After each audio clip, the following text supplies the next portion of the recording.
Kingdom Hearts 3 isn't a difficult game once you've gotten the hang of things, but it can be overwhelming, especially in the beginning. My name is Mickey, and here are some general beginner tips that'll help you on your first playthrough. In the very beginning, you'll be asked about desire and power. For desire, your choices will be wisdom, vitality, or balance. Your decision will affect the amount of HP and MP you begin the game with. It has no bearing on the stats you gain while you level up. The power choice, on the other hand, Mystic, Warrior, or Guardian, will affect the abilities you learn as you level up. Eventually, you'll learn all the abilities no matter what class you decide to use, so don't pay too much attention to that. Just know that choosing the Warrior class will net you combo boosts early. You'll do more hits with your Keyblade per combo. The Mystic class will grant you elemental boosts for the magic you'll learn throughout the game earlier than the other classes. And finally, the Guardian class will provide more defensive abilities at lower levels. Personally, I choose the Wisdom Mystic route because magic in this game is extremely powerful, which I'll talk more about that later.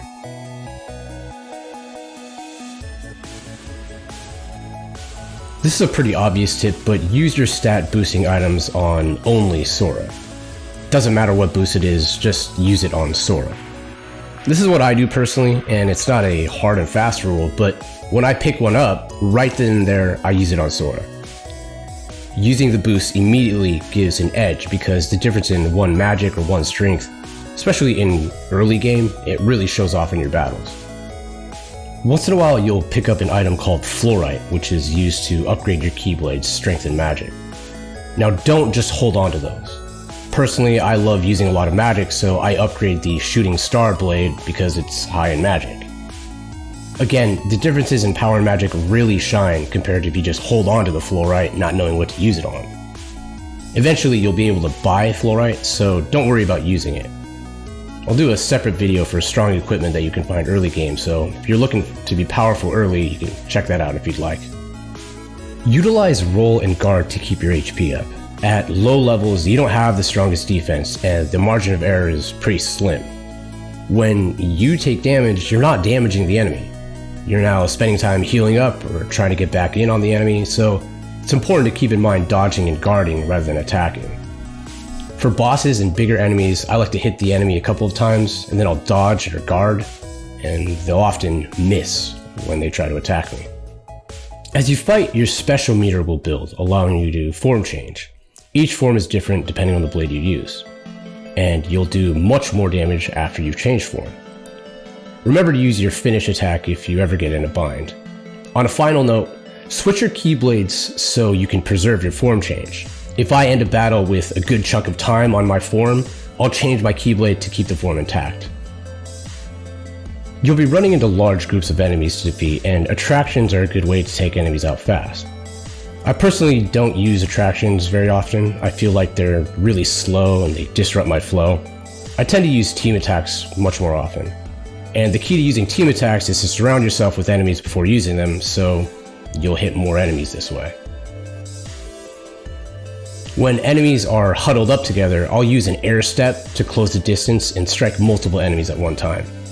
The bottom line being that you want to damage as many enemies as you can. You can also use a charged shot lock to take out big groups too. Magic like Thunder and Arrow also hit multiple enemies. You can power them up by elemental boost abilities that Sora learns throughout the game, or by equipping a cufflink. If you use both, they'll stack the damage. Cufflinks are extremely useful. They allow you to use the grand magic spells. You won't have direct access to these spells. You'll need to actually populate them first, much like attractions or team attacks. And you do this by using the spell, in this case water, because I have a water cufflink equipped, then by attacking enemies and building the special meter. After it shows up, try to hit as many enemies as you can with it. Keep in mind that equipping different cufflinks will produce multiple grand magics at a time, and this is why I believe that magic is super strong in this game. You literally have access to the best magic in 2 hours into the game when you pick up the water cufflink.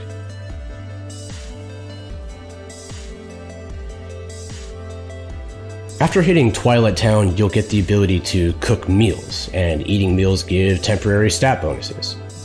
Again, in the beginning, 1 point of strength, magic, and defense, it all helps greatly.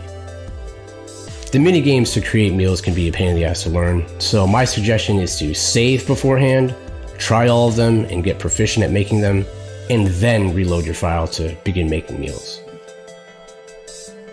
When you eat a full course meal, along with the stats you gain, you'll be granted an extra bonus ability. It is temporary, but the bonuses are definitely worthwhile. Abilities that give 25% more experience in battle, abilities like Firaza, Waterza, Blizzaza, and Grand Magic spells. There's also one called Top Condition, where you start every battle with full HP, so play around with it, see what you like. The rewards for finding lucky emblems are really worth it, especially in the beginning. At 10 emblems, you'll get the Thandara trinket. At 15, you'll get the Moon Amulet, which is +2 strength, +2 magic, which is a huge boost at the beginning of the game. The rewards are definitely worth it, even though the hunt is grueling. Some of the tips may have been super obvious, so just keep in mind that this was geared for beginners primarily in mind. I'll be making more guides on how to become stronger during the early game. Good leveling spots, strong equipment in the first few worlds, things like that. I hope this guide helped, and leave me a comment if it did or didn't. I'm kind of new to making these videos, so let me know how I'm doing. I'll catch you guys later.